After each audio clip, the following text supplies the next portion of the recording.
Pendant de longues années, Karim Benzema et Olivier Giroud ont été au centre des débats en équipe de France.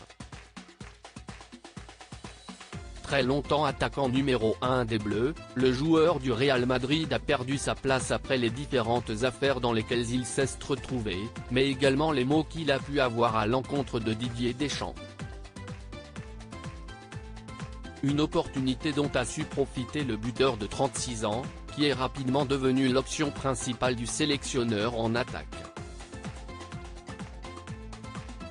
Un choix judicieux puisque ce dernier a permis aux Bleus de remporter la Coupe du Monde en 2018. La relation entre les deux hommes a d'ailleurs longtemps été froide, en partie à cause des mots de celui que l'on surnomme KB9, on ne confond pas la F1 et le karting, et je suis gentil. Moi je sais que je suis la F1.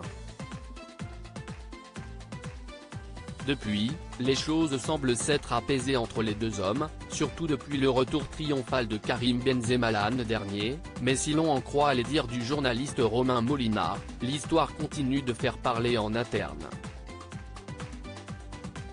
Connu pour parler des coulisses du football, ce dernier a révélé dans une vidéo YouTube qu'un cadre de l'équipe de France, dont il ne dévoile pas l'identité, se serait permis de dire « Si esti Allah contre Jésus » en évoquant les deux joueurs.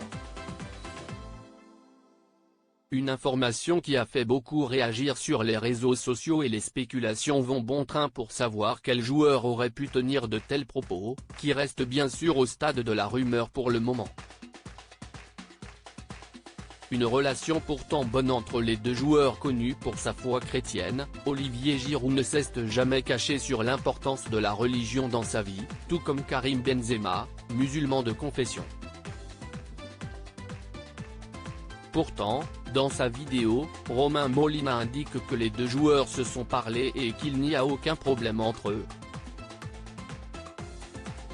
Il ajoute également une information assez surprenante, mais selon le journaliste, il a été dit aux joueurs de l'équipe de France de ne pas liker les publications de celui qui vient de prendre sa retraite internationale sur les réseaux sociaux. Des informations qui, si elles sont avérées, pourraient faire beaucoup de bruit au sein de l'équipe de France.